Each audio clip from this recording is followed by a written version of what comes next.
Electrostatics में charge के regarding हम लोग देखेंगे आज क्वांटाइजेशन ऑफ चार्ज। ठीक है ना जी, quantization of charge.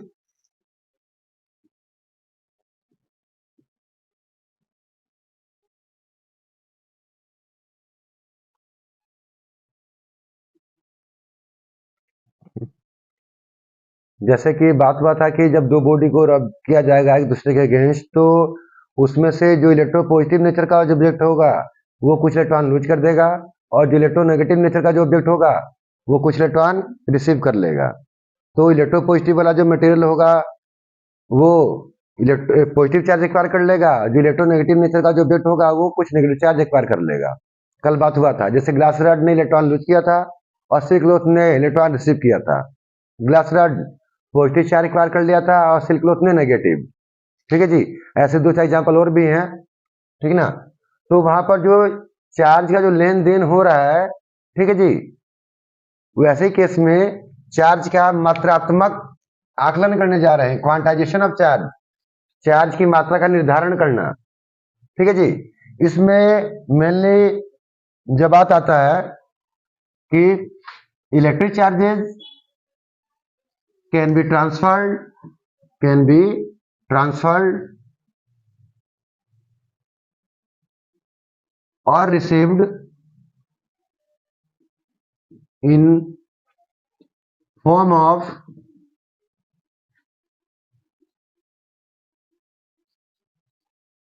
integral multiple of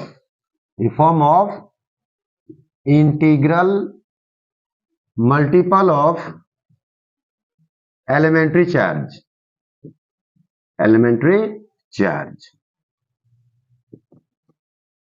कोई बॉडी चार्ज ट्रांसफर कर रहा हो या रिसीव कर रहा हो, इलेक्ट्रिक चार्ज, कोई बॉडी चार्ज ट्रांसफर कर रहा हो या रिसीव कर रहा हो इलेक्ट्रिक चार्ज को, तो वो इंटीग्रल मल्टीपल के फॉर्म में होगा। किसके? एलिमेंट्री चार्ज के। इंटीग्रल मतलब इंटीगर, जैसे 1 2 3 4, कंप्लीट नंबर, फ्रैक्शन नहीं। एलिमेंट्री चार्ज क्या है जी? ई, जिसका मतलब होता है 1.6 इंटू 10⁻⁻⁹ कूलाम। वो कम से कम चार्ज जो एलिमेंट्री पार्टिकल पर रखा हुआ है। एलिमेंट्री पार्टिकल कौन? जैसे कि इलेक्ट्रॉन या प्रोटॉन।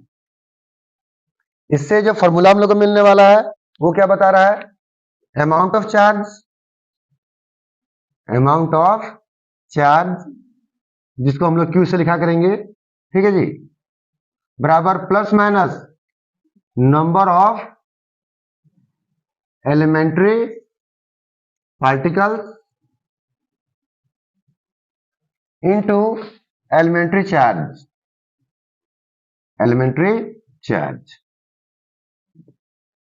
सिमिलाइज करेंगे, पार्टिकल को एन से लिख लिया करेंगे जो इंटीग्रल फॉर्म में होगा। एलिमेंट्री चार्ज को इससे रिप्रेजेंट कर लेते हैं, क्या बन जाएगा? Q बराबर प्लस माइनस एन ई।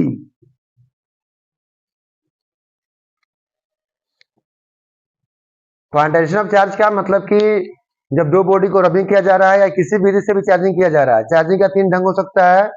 रबिंग करके जो चार्ज देते हैं उसे बोलते हैं इलेक्ट्रिफिकेशन। इसके अलावा एक कंडक्शन भी है और एक इंडक्शन भी है। 3 मेथड से चार्ज किया जा सकता है किसी बॉडी को।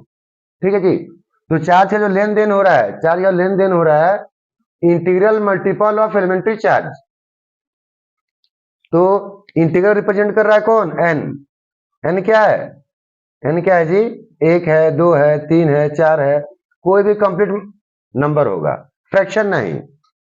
और ये जो एलिमेंट्री चार्ज बताया जा रहा है इलेक्ट्रॉन और प्रोटॉन पर होता है। ठीक है जी, इसका प्रयोग न्यूमेरिकल्स में किया जा सकता है।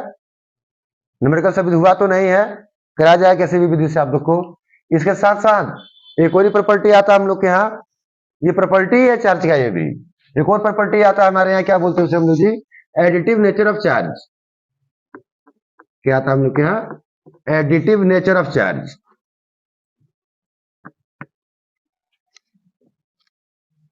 क्या बोल रहे हैं हम लोग? Additive nature of charge.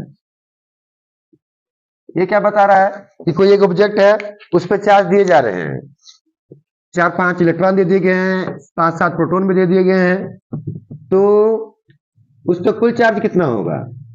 किसी बॉडी पर ढेर सारे चार्ज प्रोवाइड कर दिए गए हो और टोटल चार्ज निकालने की बात हो, तो हम लोग क्या बात फॉलो करेंगे?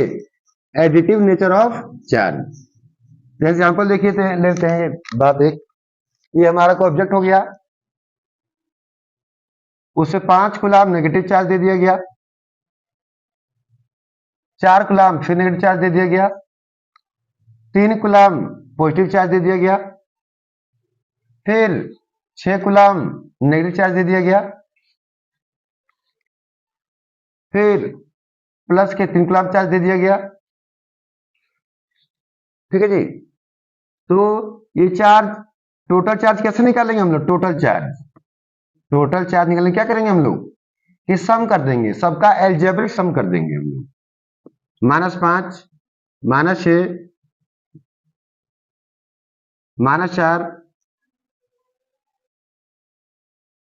प्लस के 3, प्लस के 3, 5, 6, 4, 5, 6, 4 नेगेटिव है और 3, 3 क्या है? पॉजिटिव है। ठीक है जी। तो ट्रीट करेंगे इसे, -5, -6, -4 और प्लस का 6 कट जाएगा, कितना आएगा? -9 चार्ज आ रहा है, -9 कूलम चार्ज यहां पर मिलेगा। क्या किया गया? सभी चार्जों का नेचर ध्यान रखते हुए सबको हमने क्या कर दिया? जोड़ दिया। ऐसे जोड़ को हमने बोलते हैं अलजेब्रिक सम। क्या स्टेटमेंट हो सकता है? Total charge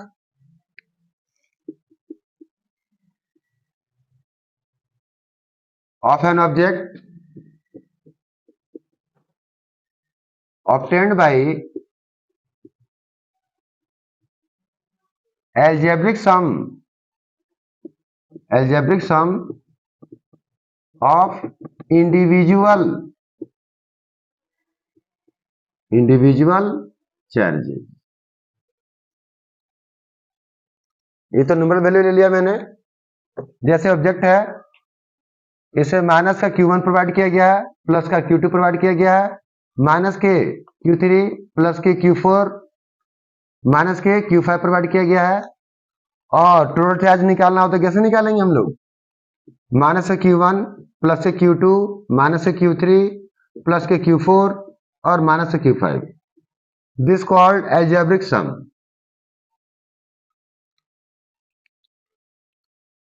charge follow additive nature, हम लोग कह सकते हैं charge follow additive nature. Mass भी एडिटिव नेचर फॉलो करता है। किसी बॉडी पर 1 ग्राम मास रख दिया गया, फिर 5 ग्राम रख दिया गया, फिर 7 ग्राम रख दिया गया, फिर 8 ग्राम रख दिया गया, और टोटल मास निकालने के लिए हम लोग क्या करेंगे? सही मास का सम कर देंगे, टोटल मास निकल जाएगा।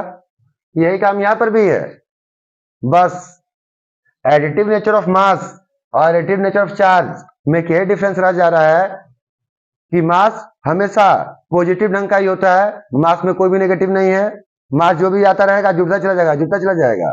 पर चार्ज दो ढंग के हैं, कुछ चार्ज नेगेटिव भी हो सकते हैं, कुछ चार्ज पॉजिटिव भी हो सकते हैं। कैसे भी नेचर के चार्ज हो, जब हम टोटल चार्ज निकालेंगे तो हम लोग चार्जों का एल्जेब्रिक सम निकाल देंगे। This called algebraic sum. Charge को ध्यान में रखते हुए सम निकालना एल्जेब्रिक सम कहलाता है। कल प्रॉपर्टी रिगार्डिंग 3 बातें हुई थी चार्ज की प्रॉपर्टी रिगार्डिंग। आज भी ये 2 बात जो बोले हैं, quantization of charge, additive nature of charge, ये भी प्रॉपर्टी ऑफ चार्ज ही है। ठीक है ना जी। आप लोग वीडियो को थोड़ी देखें और मैसेज थ्रू बताएं कि वीडियो आपको कैसा लग रहा है।